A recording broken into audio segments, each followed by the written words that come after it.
Minamahal kong anak, huwag kang maguluhan sa mga taong nananakit o napupuot sa iyo.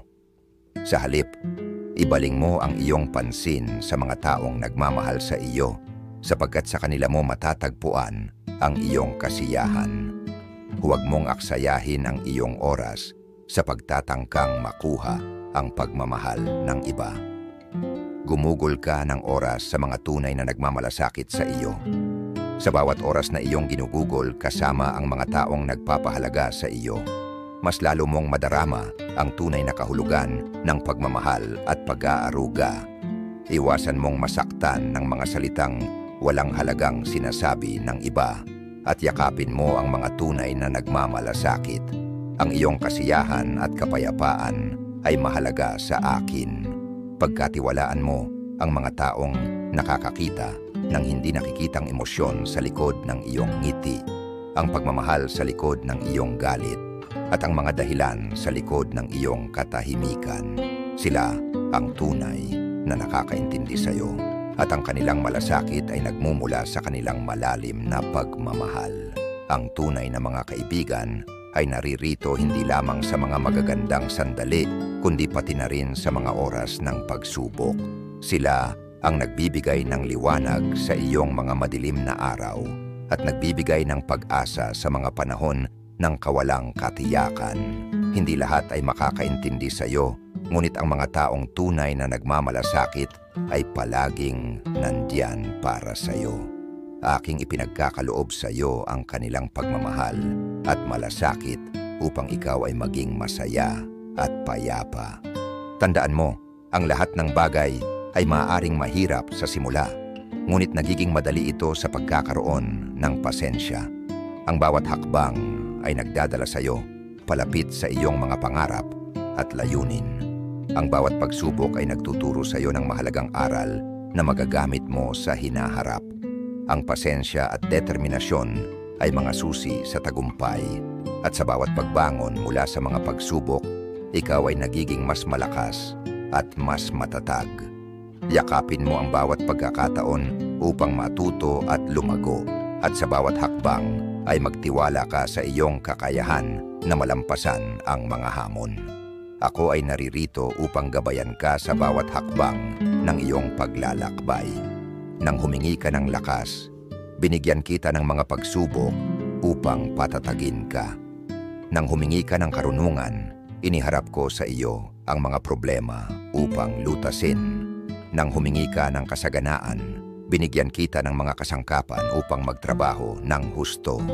Nang humingi ka ng tapang, binigyan kita ng mga hamon upang malampasan.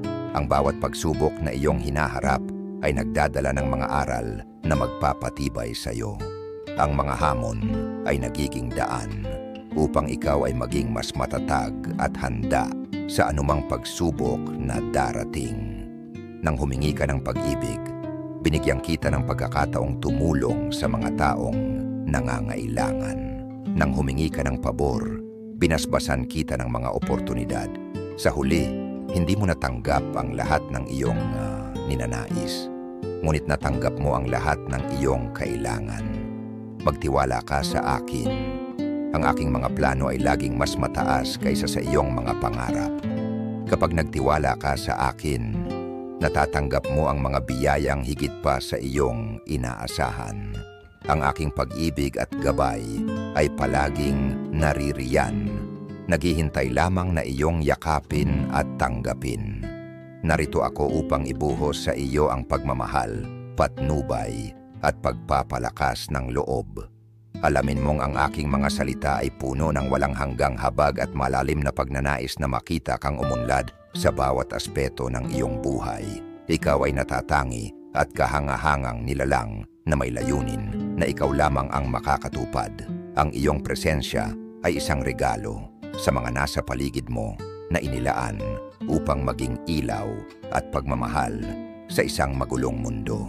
Ang iyong buhay ay may malalim na kahulugan at bawat araw ay isang pagkakataon upang ipakita ang iyong kabutihan at talento. Tandaan mo, hindi ka nag-iisa. Palagi akong kasama mo, niyayakap ka sa isang banal na yakap na lumalampas sa oras at espasyo. sumalok sa balon ng karunungan at lakas sa loob mo upang makamit ang kadakilaan. Yakapin mo ang mga hamon bilang mga pagkakataon para sa paglago at pagbabago. Ang bawat pagsubok ay isang hakbang patungo sa iyong pag-unlad at tagumpay. Ang bawat tagumpay ay bunga ng iyong pagsusumikap at pagtitiwala sa sarili. Magtiwala ka sa proseso at sa iyong kakayahan na malampasan ang lahat ng pagsubok na darating. Ako ay naririto, nagbibigay sa iyo ng lakas at patnubay sa bawat hakbang. Alagaan mo ang iyong katawan, isip at espiritu. Makilahok sa mga gawain na nagdudulot sa iyo ng kagalakan at pumaligid sa iyo ng mga taong nakakapagbigay ng inspirasyon. Patawarin ang iba at ang iyong sarili upang palayain ang iyong kaluluwa at magpatuloy ng may mas magaan na espiritu. Yakapin mo ang iyong mga pagkakamali bilang mga hakbang sa landas ng pagtuklas sa sarili. Ang pagpapatawad ay nagbibigay daan sa kalayaan at kapayapaan ng puso.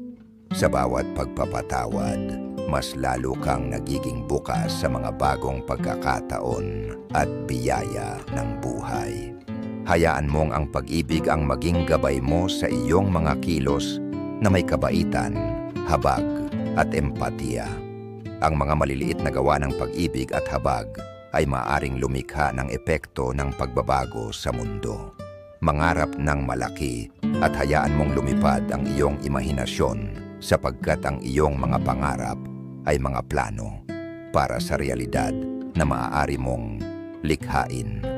Ipagdiwang mo ang paglalakbay, hindi lang ang destinasyon at humanap ng kagalakan sa pinakasimpleng karanasan.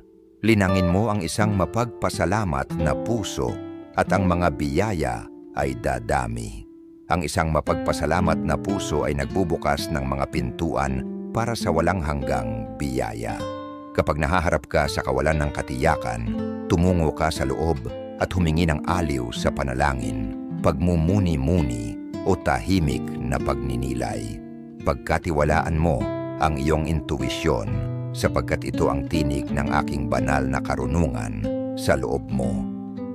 Sa bawat tahimik na sandali, makakahanap ka ng kapayapaan at gabay mula sa akin. Ang aking presensya ay palaging naririyan, nagbibigay ng liwanag sa iyong landas. Kung tunay kang naniniwala sa akin, sabihin mo sa akin ang iyong karanasan. Ibalita mo sa iba ang mensaheng ito upang kanilang makamtan ang biyaya. Ang iyong suporta ay mahalaga upang maipagpatuloy ang pagbabahagi ng mga mensaheng puno ng pagmamahal at inspirasyon. Amen.